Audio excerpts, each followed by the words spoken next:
In 1960, a notice ran in a Washington newspaper offering free stone to anyone who would haul it away. A farmer in King George County, Virginia, answered it. For 2 years, he drove truckloads down to the Potomac and tipped them along 2 miles of riverbank to stop the water from taking his land. The stones were flat, cut, and some had letters carved into them. One carried the name William Slade. William Slade had held the keys to Abraham Lincoln's house. He spent 30 years making sure Black Washington was buried under its own names. He bought all the food in the executive mansion, knew every general and diplomat by face, and received letters from Frederick Douglass. Andrew Johnson promoted him and stood at his funeral during his own impeachment trial. Slade died worth $100,000. But in 4 years beside the president, only one letter from him survives.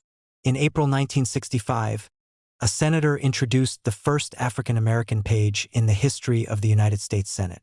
That claim was wrong. The real first page had been appointed 100 years earlier, and by 1965 the Senate had forgotten him. That boy was Andrew Foote Slade, William Slade's son. The story begins in Cleveland, Ohio in 1861. A free black family with money in the bank packed to move toward the war. They did not have to go.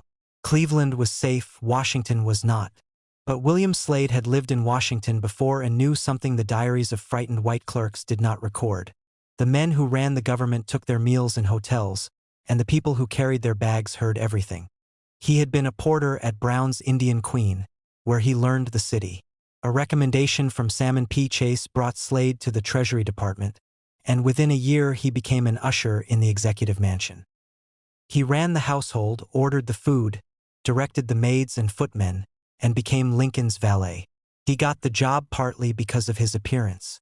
Lincoln's own valet, William Johnson, had been rejected by the White House staff because his skin was too dark for the other servants. Slade, lighter-skinned with light eyes and straight hair, was accepted. He stayed for 7 years. Slade was calm, dignified, and funny, a man who could find the bright side when casualty lists arrived.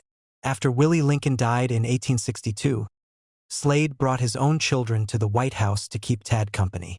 But outside those walls, he was doing work the president knew almost nothing about. He was an elder at the 15th Street Presbyterian Church, president of the Social, Civil, and Statistical Association, and a leader in the city's black community. The association's work was arithmetic. Members went into Washington's wards and counted how many black children were in school, how many adults wanted to be, what the community owned and earned, and then they published the numbers. In 1862, Lincoln told a delegation of black men that the races should separate and that black people should leave the country. Slade did not resign or confront him. He went back to counting. In April 1863, Slade wrote the only surviving letter to Lincoln. He asked that the officers chosen to lead black regiments be selected by the black community itself. He closed the letter with the words, "Our people," written not as a servant but as a representative of a people making a claim. Slade was born free in Virginia in 1814. His mother had been enslaved by the Foote family, and he believed she was the half-sister of Henry Foote, who later became a United States Senator. He named his own son Andrew Foote Slade. His wife, Josephine Park, was a freeborn schoolteacher. Her mother had been enslaved at Arlington, the estate of George Washington Parke Custis, which later became Arlington National Cemetery. In the 1850s, Slade was treasurer of the Columbian Harmony Society, a black burial society founded in 1825. When the society needed new land, Slade signed for the ground. In 1858, members moved old graves to the new cemetery at their own expense, carrying their dead across the city. A marked grave meant something to people who had been treated as property. It was the one address nobody could move them from. That cemetery on Rhode Island Avenue was where William Slade was buried in 1868, and where his wife was buried 4 years later.